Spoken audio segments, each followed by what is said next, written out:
Oke, Assalamualaikum warahmatullahi wabarakatuh. Perkenalkan, saya Muhammad Mufari dengan 3 digit NIM terakhir 102 dari TRO angkatan 2024. Nah, di sini saya akan membuat video yang ke-10 yaitu tentang priority inversion and deadlock avoidance di dalam RTOX ya. Gitu. Nah, mungkin langsung saja ke yang pertama. Yang pertama itu ada tentang mengenai uh, dasar sinkronisasi tes ya, yaitu penjelasan tentang transisi arsitektur bare metal ke eksekusi konkuren serta perbedaan fundamental antara mutex dan juga semafor itu sendiri. Nah, mungkin langsung lanjut ke slide selanjutnya. Di sini pertama-tama kita harus tahu ya bedanya mutex dan juga semafor. Kalau mutex itu berbasis dengan ownership atau kepemilikan, hanya tes yang mengambil kunci yang boleh melepaskannya. Kalau mutex ini punya fitur bawaan ya seperti priority inherence untuk menjaga kestabilan gitu. Sedangkan semafor sendiri ini murni untuk persinyalan atau signaling tanpa konsep kepemilikan gitu. Jadi sangat ideal untuk menangani interrupt cepat dan juga ISR ke tugas atau task gitu. Nah, ini kita memahami fenomena priority inversion. Jadi untuk uh, kalau sinkronisasi ini bermasalah gitu ya, muncul fenomena yang namanya priority inversion. Itu dimana kondisi kritis tas prioritas tinggi tertahan karena resource-nya dikunci oleh tas dengan prioritas rendah gitu. Lalu diperparah dengan tas prioritas sedang yang memotong jalur gitu. Jadi prioritas rendah itu tugasnya dipotong sama yang berprioritas sedang gitu. Kasus nyatanya pernah berada pada Robert Mars ya, yang namanya Pathfinder milik NASA tahun 1997 gitu. Robot ini berulang kali restart gitu karena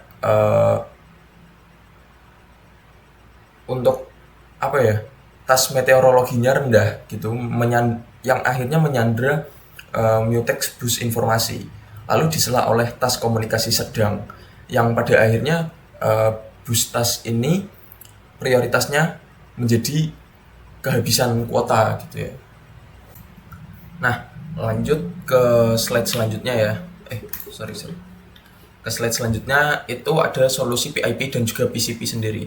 Nah, untuk eh, kasusnya NASA tadi itu dia menyelesaikan bug tersebut dari jarak jauh dengan mengaktifkan priority inheritance protokol ya atau PIP, yang dimana PIP ini bekerja sangat reaktif gitu, yaitu menaikkan sementara prioritas tas rendah setara dengan tas tinggi yang sedang mengantri. Selain PIP, ada juga Priority Sailing Protocol yang atau PCP ya. Bedanya untuk PCP ini bekerja secara proaktif dengan menerapkan batas atas sailing atau set point-nya udah ditakar gitu ya. Untuk prioritas statis pada resource gitu. Untuk keunggulannya sendiri, PCP mampu menghilangkan risiko deadlock melingkar secara total gitu. Lanjut untuk perbandingannya. Nah, ini untuk perbandingannya sendiri itu nih, mendeteksi dan mencegah deadlock gitu. Yang pertama bicara soal deadlock ya. Kondisi macet total ini hanya terjadi jika 4 syarat terpenuhi sekaligus atau 4 hal terjadi secara bersamaan, errornya bareng-bareng gitu, atau bisa disebut mutual exclusion ya. Itu ketika resource terkunci secara eksklusif. Yang kedua itu ada namanya hold and wait. Posisi di mana tas memegang kunci sambil meminta kunci lain. Jadi dia udah dapat tugas yang bisa dilaksanakan, tapi dia masih memproses atau meminta tugas yang lain. Yang ketiga itu ada no preemption, yang dimana kunci tidak bisa direbut paksa oleh kernel. Dan yang terakhir circular wait, yaitu posisi di mana terbentuk rantai tunggu melingkar antar tas gitu. Nah, di sini juga saya menjelaskan adanya praktik terbaik selain desain RTOS. Ini ada 3 ya. Itu yang pertama mungkin dari log ordering dulu. Ini diterapkan begitu aturan urutan penguncian global yang ketat. Jadi dia menetapkan aturan penguncian global. Misal selalu ambil mutex A sebelum mutex B. Kalau nggak ada mutex A, dia itu nggak bisa memproses untuk mutex B gitu. Untuk mematahkan circular wait. Ini termasuk dalam ini ya, no preemption sama circular wait. Yang kedua itu ada mutex timeout, yang dimana posisinya dia memberikan batas waktu tunggu gitu. Dan di sini kita tidak menggunakan yang namanya port max delay ya. Kenapa? Agar tas itu bisa pulih secara mandiri gitu. Dan yang terakhir ada gatekeeper, yaitu digunakan menggunakan satu tas khusus sebagai penjaga gerbang akses ke hardware gitu. Langsung lanjut. Nah, di sini mungkin saya akan membahas untuk codingannya ya, itu ada di sini.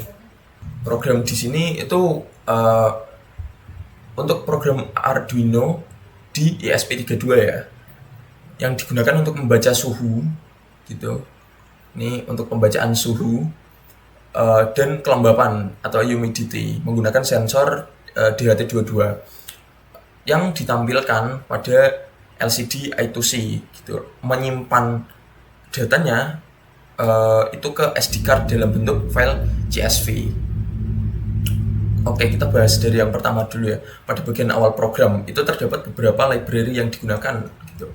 Kami menggunakan library DHT liquid crystal untuk mengontrol si LCD-nya, dan untuk penyimpanannya kita menggunakan SDH, SPI, dan FSH gitu. SDI ini itu kita menggunakan itu. Lanjut untuk pembahasan program ini ya, kita menggunakan dua variabel global, yaitu global temperature untuk menyimpan suhu dan kelembapannya, yaitu di sini.